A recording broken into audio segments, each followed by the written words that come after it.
The Black Panthers, Jews, and Israel. This video series is going to be a part one of a four-part video series dealing with the Black Panthers, Jews, and Israel, which is a topic that many people don't discuss. We'll discuss a letter to Huey P. Newton by Dr. George Wald.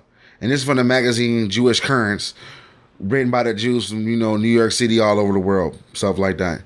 Now, the conversation comes from when the Honorable Queen Connie Matthews, which we already had the video on, calls the Jews and tell them what they was doing and being anti-black to the party. And this is where we going to start the thing off. The Jews were to respond back to that. And she said, to Connie Mack, and Huey Newton had to step in. Then there was a back and forth between that. And we're going to go through that back and forth, starting with this video. So we can see what Spike Lee is saying is true about white allies. How we should honor those. He was mainly talking about Jewish folks. All right, let's get into this. A letter to Huey P. Newton by George Wald. Dear Huey, there is so much I want to say about you, black men and Jews, that it's hard to know where to begin with, but I'll try. There is no experience in the world as being black as being a Jew. A black man without money, a Jew without money. It's no accident that the self-image of blacks in America it has been of Jews in bondage in Egypt. Tell O Pharaoh, let my people go. My home is over the Jordan and all the rest. Jews in Israel are no conquerors. They are refugees, the remnant of the biggest massacre in history. About 400,000 of them are refugees from Arab countries. Since 1948, more than half the immigrants came from undeveloped Asian and African countries. As of 1968, 1/4 of those persons had no schooling at all, and only 28% had passed the 8th grade. About 40% were unskillful workers. There are 2.5 million Jews in Israel. They are refugees with no place to go. As long as Israel has visited them 22 years, those Jews have been continuously threatened by massacre. Not only political domination or military defeat, a massacre. About a year ago, the Al-Fatah changed its line that democratic coexistence in the open secular state. There seems to be unlimited anonymity on the score even in the Al-Fatah. Yet even such statements are to be taken serious, and there are plenty of Arabs still promising a massacre. Not much to stake one's life on of that of one's children. What those people want is a small place in the world where Jews can imagine their own lives. After 2,000 years of being kicked around, the universal scapegoat, burned out, murdered, and exterminated, surely you can understand that. And as I try to understand, Arabs without money is another oppressed people.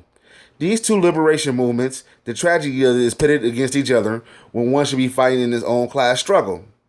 I find much to criticize in Israel as I do here. It's the way with a lot of Israelis too. Israel is trying to be a socialist country and get closer to that than any other place I have ever been. Now things that most Israeli oppose are being forced upon them by the constant threat of the massacre. That massacre can come at any time. The lineup is terrifying. And Nixon's America altogether problematical. Israel is accused of sometimes being an outpost of American imperialism. Crazy. It's a matter of American imperialism that brings us squarely on the Arab side. That is what David Rockefeller tells Nixon all the time. That is where the oil is. That is where the market is. Israel is a competitor and not a drain. Not good for business. If the massacres come, I think black persons in America or anywhere else will want to be no part of it. I haven't seen anything yet about American Jews. They always come in ways just like black people. Some of them hate themselves just like black people. Some of them are trying to cross over just like black people. But not the best of them. You must know that. The best of them are all trying the time to help black people to realize themselves. Arabs to realize themselves. And Jews to realize themselves. Each in his own way. To make a place for all those things. I know it won't be easy, but there's nothing else will do. So I try to say little of it. Everything you know is good. So I hope we can be friends, whether or not we meet.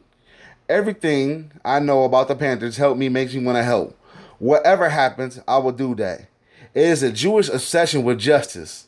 We need to live. We need a place to live. You need a place to live.